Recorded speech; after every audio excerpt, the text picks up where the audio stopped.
Summer अपनी छोटी सी family के साथ बहुत खुश था। ये लोग दुर्गा माँ को अपनी कुल देवी मानते थे और हमेशा इनकी पूजा करते थे। एक दिन की बात है, समर और रुक्मणी बाजार जाते हैं। बाबूजी, मैं और मेरी बेटी कई दिनों से भूखे हैं। अगर कुछ पैसे मिल जाते तो हम पर बड़ा उपकार होता। वो तो ठीक है, लेकिन इस तरह से मांग कर कितना दिन चलेगा? यदि तुम कहीं काम करोगी तो इससे ज्यादा बेहतर होगा। सम्मान के साथ 2 वक्त की रोटी भी कमा सकती हो। आपका कहना बिल्कुल सही है बाबूजी, पर यहाँ हमें काम देगा कौन? वैसे तुमको यहाँ पहली बार देख रही हूँ। कहाँ से आई हो? हम दोनों काफी दूर गांव से आए हैं। वहाँ बाढ़ में हमारा सब कुछ बह गया। भूखमरी की स्थिति आ गई थी, इसलिए रोटी की तलाश में हम यहाँ तक पहुँच गए। पहले क्या करती थी? मेरा मतलब है, गांव में गुजारा कैसे होता था?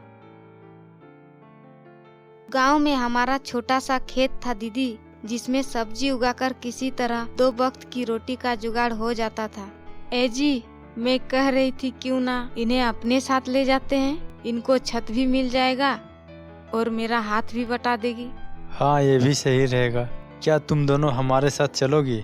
तुम्हें पगार भी देंगे और तुम्हारी बेटी को अपनी बेटी की तरह रखेंगे। जरूर चलूंगी बाबूजी।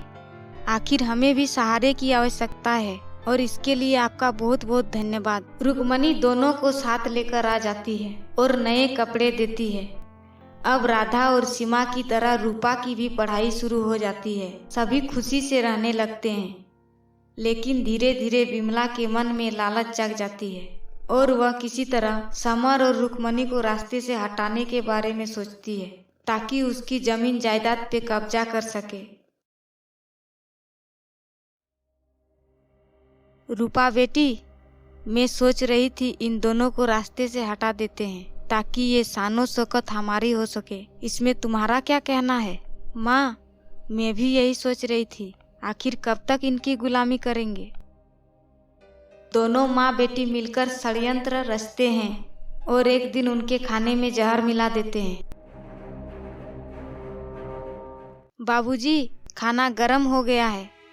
आप कहे तो खाना लगा दूं? हाँ हाँ, लगा दो, हम दोनों आ रहे हैं। बिमला, तुम नहीं खाओगी? मैं बाद में खा लूंगी, आप लोग खाइए। दोनों खाना खाने लगे। वाह, क्या स्वाद है बिमला, आज खाना बहुत बढ़िया बना है। जी धन्यवाद बाबूजी। खाना खाने के कुछ देर बाद जहर के असर से वो दोनों मर जाते हैं। माँ बाप के गुजर जाने के बाद राधा और सीमा को कुछ समझ में नहीं आ रहा था, बस रोए जा रही थी। अब सारा बागडोर विमला के हाथों में आ गया था। राधा और सीमा की पढ़ाई बंद कर दी जाती है। अपने ही घर में दोनों बहनें नौकरों जैसी जिंदगी जी रही थी। ओ राधा की बच्ची, कहाँ मर गई? जल्दी आओ यहाँ।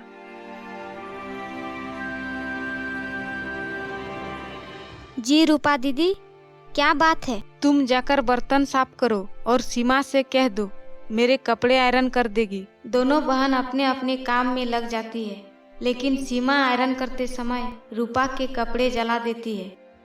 माँ, देखो इनकी करतूत, जानबूझकर मेरे कपड़े जला दी। मैंने जानबूझकर नहीं जलाई, गलती से जल गया दीदी। तुम अपना नाटक बंद करो, मैं सब समझती हूँ, तुम ऐसे नहीं सुधरोगी। इसके बाद सीमा की खूब पिटाई होती है।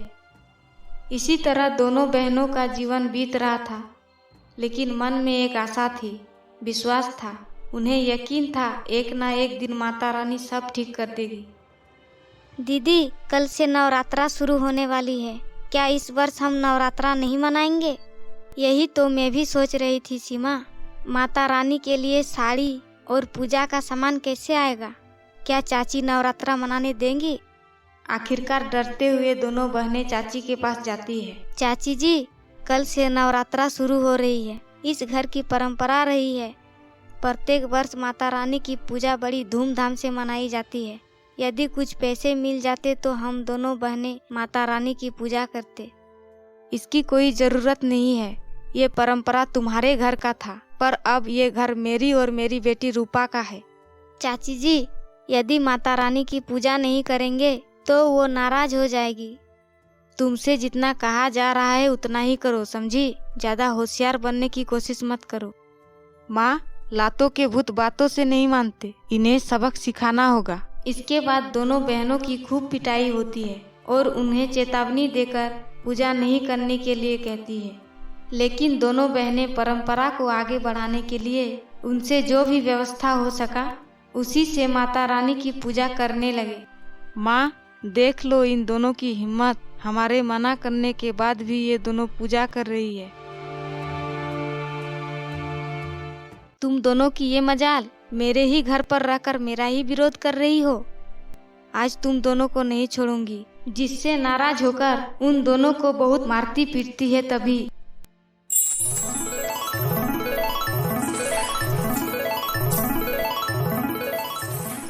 रुक जाओ बिमला, बहुत हुआ तुम्हारा जुल्म। तुम दोनों को जिसने सहारा दिया उन्हीं की बेटियों पर जुल्म कर रही हो। अब तुम्हारा पाप का घड़ा भर चुका है। हमें माफ कर दो माँ, हमसे गलती हो गई। हमें एक मौका दो माँ, सब ठीक कर देंगे। इसकी कोई आवश्यकता नहीं है। तुम दोनों का अंत समय आ गया है।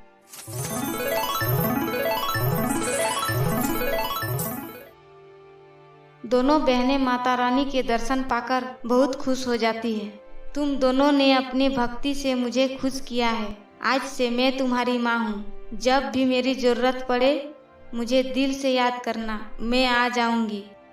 दोनों को हमेशा खुश रहने का आशीर्वाद देकर माँ चली जाती है।